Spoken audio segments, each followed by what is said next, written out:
এবং সে দেখতে দেখতে একটি সুন্দর রাজকুমারে পরিণত হয়ে গেল। ফর্সা রং, আকারে লম্বা এবং সুন্দর চেহারা তার। এই যুবককে দেখে গুলাবা বলতে লাগলো, আরে কি, সেই বাদুটি কোথায় গেল?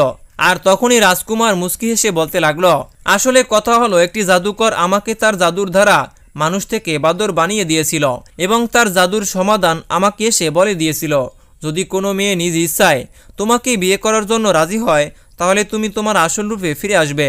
তোমার মধ্যে অনেক সাহস রয়েছে গুলাবা, কেননা তুমি একটি বাদরের প্রস্তাবে রাজি হয়েছ। তুমি আমাকে নতুন জীবন দান করেছ এবং তুমি আমার সাথে চলো। আমার বাবা একটি শহরে অনেক বড় একজন রাজা, তিনি তোমার মতো বৌমাকে দেখে অনেক খুশি হয়ে যাবেন। গুলাবা বলতে লাগলো, তাহলে আমার বাবা এবং বোনগুলোর কি হবে?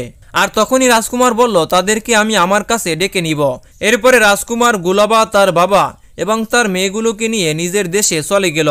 রাজা তার সন্তানদেরকে দেখে অনেক খুশি হয়ে গেল এবং এরপরে গুলাবা এবং রাজকুমারের বিয়ে হয়ে গেল। তবে ঘটনা এখানেই শেষ নয়। গুলাবার বোনগুলোর মনের মধ্যে হিংসা দৌড়তে লাগলো। তারা ভাবতে লাগলো, আমাদের বোনের ভাগ্য তো খুলে গিয়েছে, সে তো মহলের রানী হয়ে গেল, তবে আমরা এটা হতে দিব না। এদিকে আল্লাহর রহমতে গুলাবাও গর্ভবতী হয়ে গেল। পুরো শহরের মধ্যে খুশি উদযাপন করা হচ্ছিল। যখন সন্তান প্রসবের সময় নিকটে চলে এলো তখন রাজাকে কোনো কাজে বাইরে যেতে হয়েছিল। আর সে যাওয়ার সময় গুলাবাকে বলে গেল, আমি তোমাকে একটি ঘণ্টা দিয়ে যাচ্ছি, যদি তোমার কোনো সমস্যা হয় তাহলে সেই ঘণ্টাটি বাজিয়ে দিবে, এতে করে আমি দ্রুত করে তোমার সামনে হাজির হয়ে যাব। গুলাবা বলতে লাগলো, একা একা আমি অনেক উদাস হয়ে যাই, তাই আপনি যদি অনুমতি দেন তাহলে আমি আমার বোনগুলোকে ডেকে নেব। রাজা বলল, ঠিক আছে, যেমনটি তোমার ইচ্ছা। গুলাবার কথা মতো তার বোনগুলো তার সাথে থাকার জন্য চলে এলো, কেননা তারাও তো এটাই চাচ্ছিল যে কোনো বাহানা করে তারা যেন গুলাবার কাছে থেকে যায় এবং প্রতিশোধ নিতে পারে। তারা যখন গুলাবার হাতে সেই ঘণ্টাটি দেখল তখন বলতে লাগলো, আর এ কি, তোমার এখনও ঘণ্টা বাজানোর অভ্যাস যায়নি? এখন তুমি বড় হয়ে গিয়েছ, রানী হয়ে গিয়েছ। গুলাবা বলতে লাগলো, আরে না বোন, এই ঘণ্টা তো আমাকে আমার স্বামী রাজা দিয়েছেন। তিনি বলেছেন, যদি আপনার কোনো সমস্যা হয় অথবা প্রসবের সময় চলে আসে তাহলে যদি আমি এই ঘণ্টাটি বাজিয়ে দেই তাহলে তিনি আমার কাছে দ্রুত চলে আসবেন।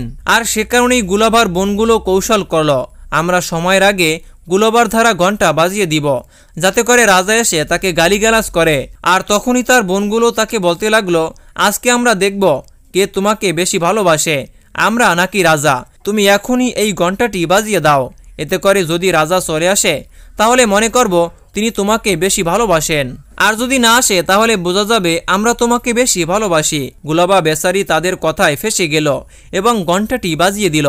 ঘণ্টাটির বাজানোর কিছুক্ষণ পরই রাজা উপস্থিত হয়ে গেল।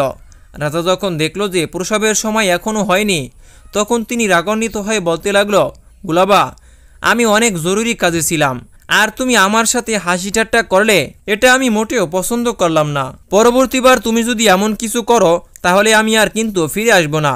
আর তখনই গুলাবা বলল, জনাব, আমি ভুল করে ঘণ্টাটি বাজিয়ে ফেলেছি। আর এরপরে রাজা চলে গেলেন।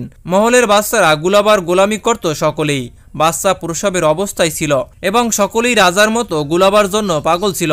তবে এবার তিনি রাগান্বিত হয়ে চলে গেলেন। গুলাবার বোনগুলো তার কাছে এসে বসে পড়ল। তারা মুখে মুখে ভালো ভালো কথা বলতেছিল, তবে তাদের মনের মধ্যে বিষ ছিল। আর গুলাবাও তার বোনদের কথায় 3 বার ঘণ্টা বাজিয়ে রাজাকে ডেকেছিল। এরপরে যখন আসলে গুলাবার ব্যথা শুরু হয়ে গেল এবং সে ঘণ্টা বাজালো তখন আর রাজা ফিরে আসলো না। আর তখন গুলাবা অনেক দুঃখী হয়ে পড়ল। তার বোনগুলো বুঝিয়ে নিয়েছিল যে রাজা আসবে না। এরপরে তারা তার বোনগুলোর দাইমাকে ডেকে আনলো এবং তাকে আগেই বুঝিয়ে দিল যে যখন বাচ্চা হবে তখন তুমি সেটিকে কুয়োতে ফেলে দিবে এবং তার কাছে 2টি বাদরের বাচ্চা রেখে দিবে। প্রিয় দর্শক, ভিডিওটি অনেক লম্বা হয়ে যাওয়ায় আমরা এটিকে পর্ব করে রেখেছি। দেখা হচ্ছে পরবর্তী পর্বে। সে পর্যন্ত ভালো থাকুন, সুস্থ থাকুন। আল্লাহ হাফেজ।